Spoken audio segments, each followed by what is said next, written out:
بسم اللہ الرحمن الرحیم۔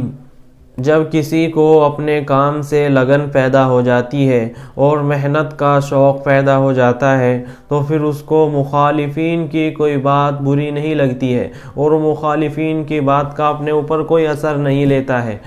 تو یہ بات ہمیں دین کے کام کے اندر ضرور اپنے اندر پیدا کرنی چاہیے کہ اگر ہم دین کا کام کر رہے ہوں تو ہمیں مخالفین کی کسی بات کی طرف توجہ دینے کی ضرورت نہیں ہے۔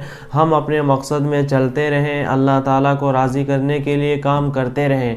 آج میں آپ کو کام میں لگن کیسی ہوتی ہے اس کے بارے میں ایک واقعہ سنانے جا رہا ہوں۔ ہندوستان کے ایک تعلیمی نظام کے مشہور داعی نے جب ایک پروگرام شروع کیا اپنا تو ان کی لوگوں نے مخالفت شروع کی اور بہت سارے لوگ ان کے مخالفین ہو گئے۔ انہوں نے مالی تعاون کے لیے بڑے بڑے لوگوں سے ملاقات کی، ایک ریاست کے نواب صاحب سے بھی ملاقات کی اور ان کو اپنا پروگرام بتایا۔ نواب صاحب ان کے مخالفین میں سے تھے لیکن سامنے تو ان کے کچھ نہیں کہا، کوئی طنز نہیں کیا۔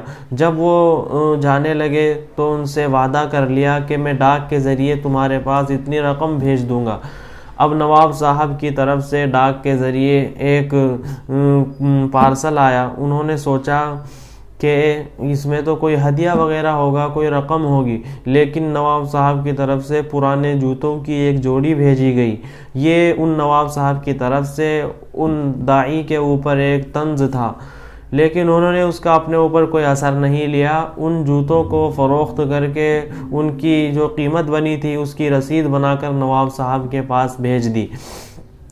تو نواب صاحب ان کی اس ذہانت کو اور ان کی مقصد کے ساتھ اس لگن کو دیکھ کر بڑے خوش ہوئے اور ان کے پاس 25,000 روپے کی ایک بڑی رقم ہدیے کے اندر بھیج دی کہ میری طرف سے اپنے تعلیمی نظام کی ترقی کے لیے اس رقم کو استعمال کرو۔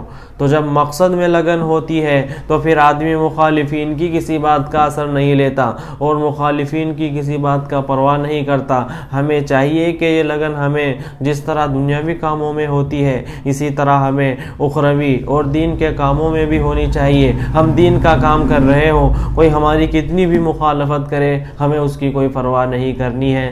اللہ تعالی عمل کی توفیق عطا فرمائے۔